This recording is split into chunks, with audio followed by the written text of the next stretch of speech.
Breaking news.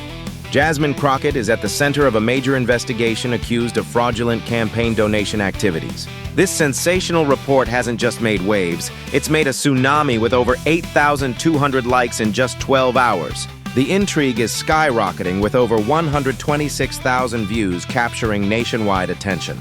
People everywhere are buzzing about this scandalous development with a staggering 1,500 comments flooding in.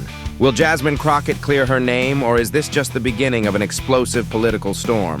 Stay tuned for this Trillville iNews deep dive because this story is evolving and you won't want to miss what happens next. You know how sometimes a little news item pops up and you get that feeling? Like there's a much bigger, maybe stranger story simmering underneath? Definitely. That's kind of how it felt looking into these reports about Representative Jasmine Crockett. Right, all focused on questions around her campaign donation. It sparked our interest, too. Yeah. So we've got a couple of key sources to help us unpack this. There's a YouTube video from TSPLY and also an article from the Washington Examiner. Yeah, and both seem to raise some pretty significant issues. They do. So for everyone listening, our goal here isn't really about taking sides or jumping to conclusions. Not at all. No. We want to really dig into what's being alleged, look at the evidence that these sources are putting forward, and just understand the bigger picture, how campaign finance works when things like this come up. It's more about understanding the mechanics, right? Yeah. The system itself. Exactly. So let's start there. Laying out the central accusations against Representative Crockett. What are people actually saying? Okay, so the ball got rolling with a conservative advocacy group, the Coolidge-Reagan Foundation. Right.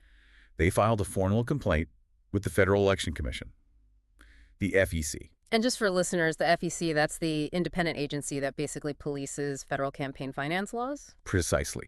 And the core of their complaint is twofold, really. First, that Crockett's campaign didn't properly disclose who a contributor was. Okay. And second, that they accepted donations made in someone else's name. Like, illegally.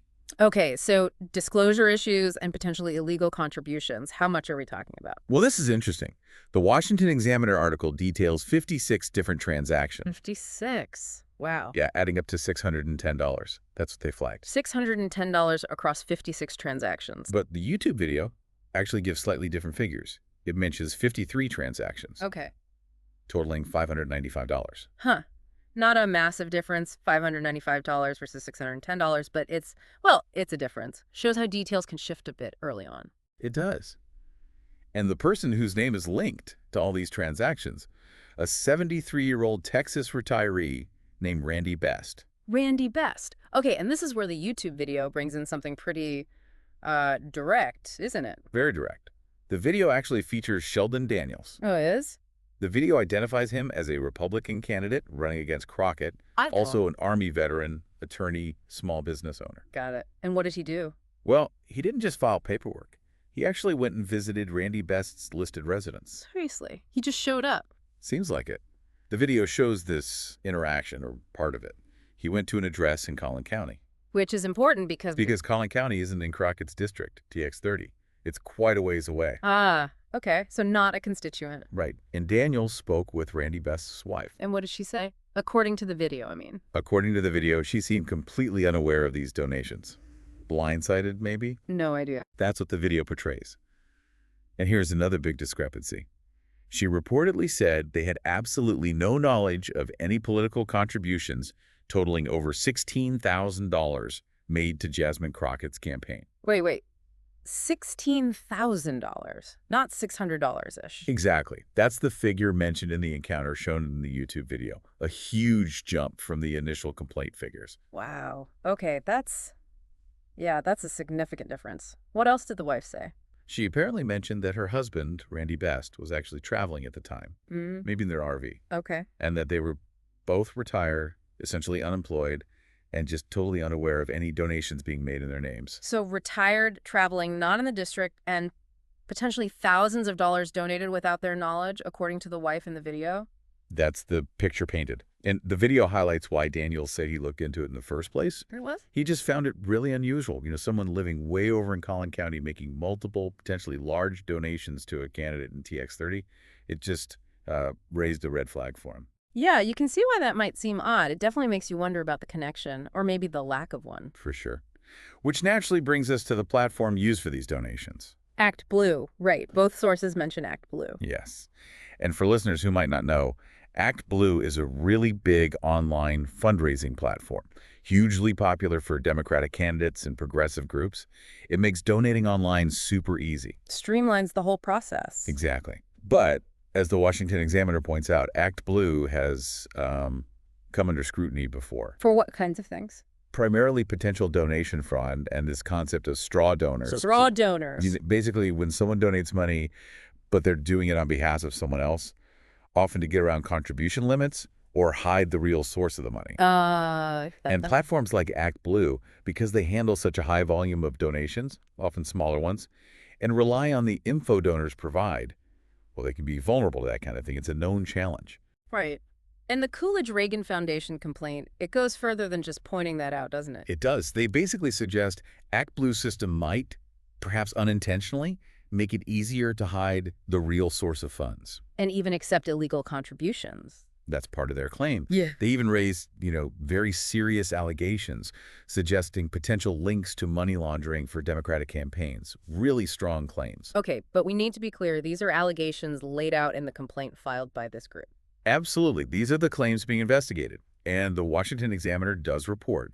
The FEC confirmed they got the complaint. And they've opened an investigation. Yes, they've opened a case file, basically. But as you'd expect, the FEC isn't commenting publicly. Standard procedure for ongoing enforcement matters. Right. They keep it confidential while they look into it. Exactly. And this isn't the only place the Coolidge-Reagan Foundation is raising flags. Oh. The Examiner also notes they filed other complaints. One with the Department of Justice, another with the Office of Congressional Ethics. About Act Blue as well. About the Act Blue stuff, yes, but also apparently about separate claims of voter intimidation. So it seems like part of a bigger push by this foundation. Okay, so multi-pronged effort there. Now, what about Representative Crockett herself? How has she responded, or what are the sources saying about her side? Well, the immediate next step, according to the YouTube video, is that she officially has 15 days to respond to the FEC allegations. 15 days? That seems quick. It does, but the video also notes that getting extensions is really common, often 30, maybe even 60 days, so that deadline might shift. Okay, so we'll have to wait and see on her formal response. What else? The video mentioned her public profile, right? Yeah, it points out she's become much more visible lately, a more prominent voice. Oh, so? They even include a clip, I think it was Scott Jennings on CNN, sort of questioning her elevated role as Democratic spokesperson, just noting her increased presence in the media. Interesting timing, given these allegations surfacing. And the video also brings in another clip, this one of Crockett herself. She's discussing a situation where she says she received a threat from the Attorney General. Whoa, from the AG. That's her claim. After she criticized Elon Musk on Fox News, apparently. Okay. What's the connection they're making? She frames it as an attack on her free speech, expressing concern about, potential payback from the DOJ. It's presented in the video within the context of her facing increased scrutiny overall. So the FEC complaint on one hand, and this other situation she's describing, kind of a confluence of pressures. That seems to be the implication in the video. And then it pivots slightly. Oh. It uses that to talk more broadly about political polarization. It shows clips of audiences, like on late-night shows, Jimmy Kimmel, The Daily Show. Yeah. Reacting really positively, cheering even for some pretty controversial actions aimed at people like Elon Musk, and even someone in a wheelchair in one example shown. And the point is? The video seems to suggest that Crockett's outspoken style, while it clearly energizes her supporters, might also be contributing to this really divisive atmosphere. Yeah. That's the commentary layered in. Got it. So bringing it back to the FEC investigation itself, what's the central question that this whole thing raises, according to the sources? Well, the YouTube video really hammers this point. If these specific allegations about donations in Randy Best's name are true, If they are. then how many other transactions like that might be out there? Donations potentially made using the names of unsuspecting people, maybe retirees, maybe others. Right. Is this an isolated incident, or could it point to a wider pattern or vulnerability in the system? Exactly. That's the big unknown the investigation is presumably looking into. Could this be systemic? And it's really crucial for listeners to remember this is an active investigation. Nothing's proven yet. Absolutely not. No conclusions have been reached. Yeah. The FEC is doing its work, and Representative Crockett will have her chance to respond to everything. So, as we wrap up this deep dive, the core issue really boils down to transparency and following the rules in campaign finance, doesn't it? Fundamentally, yes. These allegations challenge whether those basic principles were met here. It raises serious questions. And it makes you think, regardless of how this specific case turns out, what does it tell us about the campaign finance process overall? Are there weak spots? Yeah. What vulnerabilities might exist? And looking forward, if these claims are substantiated, what could the implications be for regulating campaigns, for platforms like ActBlue, for donor privacy versus transparency? Lots of potential ripple effects. Definitely food for thought. And maybe a final thing for listeners to consider. In today's world, information, and sometimes misinformation, spreads incredibly fast, especially with political stuff. So true. So how do we as consumers of news and information sift through competing claims? How do we evaluate evidence critically when things get heated? That's a great point. The situation with Representative Crockett, it's kind of a case study in how these stories unfold, isn't it? It really is. It reminds us that things develop over time, and getting to an informed opinion means staying engaged and really looking carefully at the information as it comes out.